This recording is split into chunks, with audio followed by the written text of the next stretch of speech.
In today's video, I'm going to be going over step by step how to get an 800 credit score, no matter what your credit score currently is. And I'm going to try to keep this video to about 10 minutes and really cover the most essential, most fundamental parts of your score and different ways to improve them, no matter where you're starting from. So to start with, having a good credit score is important for a lot of reasons. If you're a real estate investor like me, you need to be able to qualify for different mortgages.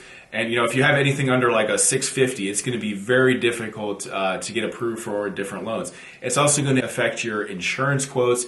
You can even be denied a job if you have bad credit. So it affects a lot of different parts of your life, and it's very important to get this handled. Now, the 5 components of your credit score. 35% of it is going to be your payment history. Have you made payments on time? That type of thing. 30% of it is going to be your utilization, your credit utilization. So that means, let's say you have a $10,000 credit limit. If you're using $3,000 out of that $10,000, that means you have a 30% utilization. And we'll cover exactly how to improve that and what that means and everything like that. 15% is going to be your length of credit history. So it's okay if you're just starting to build your credit, but how long have you had credit for? Are you just starting, last year, or do you have a long history of 10, 20, 30-year history of building credit? And then 10% is going to be the types of credit. So it's going to be like, do you have a student loan, home equity line of credit, credit card, different things like that. So the credit reporting bureaus like to see a mixture of credit. If you just have like credit card payments and no other types of credit, that's not going to look as good as if you have a car payment, a house payment, and various other forms of credit. And then lastly, 10% is going to be credit inquiries. So that's basically different inquiries on your credit. When you're applying for credit, sometimes they do what's called a hard inquiry, which can ding your score a few points. And they don't want to see the credit bureaus and different agencies. If you've had your credit checked like 10 times in the last month, for example, that would be a pretty extreme example. That would look like you're a potentially riskier borrower, because it looks like you're trying to get a loan all of a sudden. Whereas people that have 800 credit scores, they tend to only have a few of these hard inquiries per year. So that looks like they're not desperate for credit or anything like that. So the very first thing you should do is you should be tracking your credit score. And you can go to annualfreecreditreport.com. There's various places you can get free credit reports. I use Credit Karma. I pay, maybe 10 or 20 bucks per month to have my credit score monitored, basically daily. It also gives you tips and tricks and various things like that. And there's many different places to get your score monitored. In fact, a lot of banks, if you log into your bank like Chase, Wells Fargo, American Express, they actually keep track of your credit score. I prefer just to use a separate credit company just to get a better idea. But you definitely need to track your credit score, because you need to see what's bringing it down or what's keeping it up, and you need to actually have a starting point. Whether you're at a 500 credit score or already starting closer to 800, you need to get an idea of where you stand. And I like using Credit Karma because when it comes to credit scores, there's 3 different bureaus that report your credit score. So one bureau might have it at a pretty high score, whereas another might be significantly lower. In some cases, it could be almost up to 100 points. That would be a pretty extreme example. You want to have all 3 scores. You want to keep those in mind, because a lot of times lenders, especially when you're applying for a house or refinancing, they're not going to go with the highest score. A lot of times they might go with the middle score, or sometimes they'll even take into account obviously the lowest score. So that's why you want to have a good idea of all 3 of those and really what they're looking at and all the information, as opposed to just one credit bureau. Okay, so payment history. That's going to be 35% of your score. That's going to be the most out of all the 5 different parts that make up your score. This is going to be the most important part. So obviously don't miss payments. And if you have missed payments, that's completely okay. We'll talk about a few strategies to improve the score. But you want to set it, at a very minimum. You should set up all your accounts on autopay. And you should also monitor your accounts, because sometimes the autopay might not kick in for a little bit, or there could be different issues going on. So you want to set it up on autopay, but also monitor it. And this is really important, because even if you have a tiny missed payment, I heard some story about someone that had like missed an $8 payment, and they were late on that payment, and that drastically affected their score. So that's why you want to be on top of it, because it could just be a really small thing that you could easily afford. And if you miss the payment, usually they report to the credit bureaus if it's more than 30 days late. And that's for mostly credit cards. If it's a mortgage, usually you're late on your mortgage if it's after 15 days late. So you never want to be late on any payments, but those are some time frames to keep in mind. Most people with 800 credit scores, they pay their balances off every single month. And it's okay if you carry a little bit of balance, because sometimes the credit bureaus actually like to see that you're actively using your credit. But another thing in terms of this is that sometimes there's errors on your credit report. And I think it's like it's not uncommon at all. My understanding is that 1 in 5 people actually have errors on their credit report. So the different credit bureaus, there's Equifax, TransUnion, and Experian. They have different places on their website where you can actually dispute various credit issues. So if you have something that looks incorrect, even if you're not 100% sure that it's incorrect, you should probably dispute that, because one little trick, one little hack you could say in the credit industry is that if you work with like a credit repair company, which, if your credit is really bad, it's not a bad, there are some scams out there, but if you use a reputable credit repair company, a lot of times what they do is they'll dispute basically everything on your credit report, even if it's a legitimate thing that you messed up on. And it's on the credit bureaus to basically prove that that you made this mistake. And kind of the loophole is that a lot of these credit bureaus, they're not able to prove that you didn't make the payment within the certain time frame. So if they can't prove that within the certain time frame, and it's actually a pretty short time frame, it's going to be removed from your credit score. So that's why you want to definitely go out of your way to dispute anything, even if honestly, even if it looks like it might be legitimate.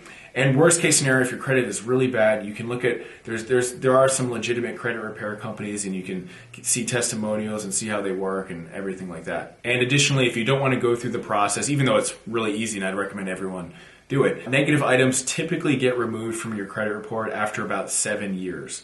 So I know it's a long time frame, but I would try to dispute it, and if not, usually it's going to fall off your credit report in 7 years. Next up, we have the utilization ratio.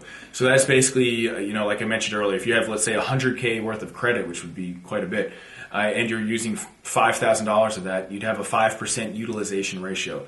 And lenders obviously want to see a smaller amount. If you're at like 98% of your utilization ratio, you could look like a riskier borrower. And sometimes they might even lower your credit, the amount of credit that they're willing to give you. So then you'd have to come out of pocket, just to pay that. So most people will recommend that you stay under 30% for your credit utilization. However, people with 800 credit scores are typically under 10% of their utilization.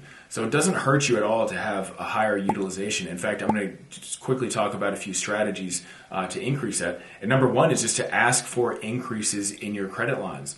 So if you have a home equity line of credit, different credit cards, personal lines of credit, and your credit score is decent, you've been paying it off, you should and you should ask your banks and lenders to increase your credit. You can ask them to double it, triple it. Usually every 3 to 6 months, I like to ask my different credit card companies and I have different lines of credit to increase it. Not because I want to go out and buy a new boat or anything like that, but as a real estate investor, I need access to credit and capital. And there's a website, doctorofcredit.com. There's plenty of websites that have good information on this, but doctorofcredit.com I found to be the most valuable, where it'll tell you which credit cards and which types of credit will allow you to get the biggest increases. Like they might say American Express, with this type of card, you might be able to have a $50,000 credit limit, whereas Discover cards, you might only be able to get a $2,000 limit. So that's been pretty helpful. Additionally, when you're applying for this credit, it will be a hard check on your credit score, which, is not the greatest. You don't want to have like 10 of those in 1 month or anything like that.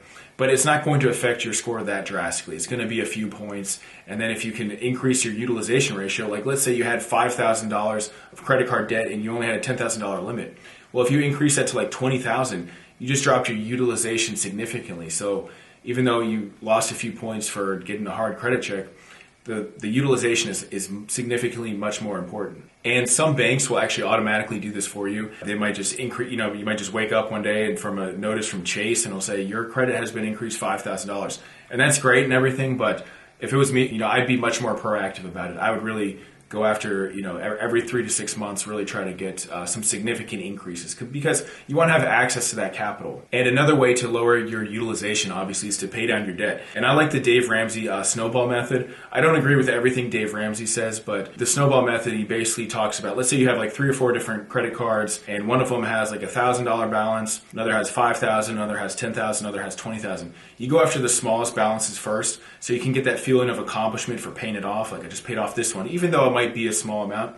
And then you go after the next one and the next one. And then finally, you put all your forces together to go after, let's say the 20,000 or 30,000 or whatever. It might even be significantly more than that. But you start smaller and then attack the biggest debt last. Next up, we have length of credit history, and this accounts for 15% of your score. And I'm going to give you a couple of tips with this. The very first thing is never close any credit accounts. Even if it's that old Macy's credit card that you don't really use anymore, if you close it, it's going to wipe out your history. The longer history you have of having good credit, the more it's going to help you. And you also want the utilization ratio. So if you cancel out old credit cards, it's going to hurt both of those. It's not going to help your score. Another thing you can do, and this is more or less like a credit hack, is you can become an authorized user on someone's account. And obviously this would be someone like a family member or friend that you know, like, and trust, and vice versa. But basically they would add you as an authorized user, and you could be removed at any time. And even if you had bad credit history, if they add you as an authorized user, that's not going to carry over to their credit score. However, what it will help you with is that you will now get their credit history from that one credit account. So long as they've been making payments to that account and that account is in good standing, you will be able to take over the history from that account. So maybe it might be a 5-year-old credit card account, 10-year-old, or maybe 2 or 3-year-old credit account. So within 30 to 45 days of becoming an authorized user, you can actually build your credit just by getting added as an authorized user to someone else's account. Another thing some people do is, like, parents, they might add their kids as like an authorized user when they're, maybe 15 or 16 or pretty young. I mean, that would be not everyone's going to be in that scenario, but that's, just something to keep in mind so that they can start building their credit at a very early age. Now, if you're not able to do either of those things, which is totally fine, you can open what's called a secured credit card or secured line of credit, where basically, let's say you would pay $500 to get this secured credit card or secured line of credit, and then the bank or lender would give you $500 in potential credit that they would, it's secured against the money you already gave them, but they would report that to the credit bureaus to start building your credit. And you could use that credit line or line of credit for just like minimal payments. Maybe you pay different bills here and there. You probably want to show some activity on it, but that's a great way to start boosting your credit and building your credit. There's also a service called Experian Boost. So you'd have to go on Experian's website.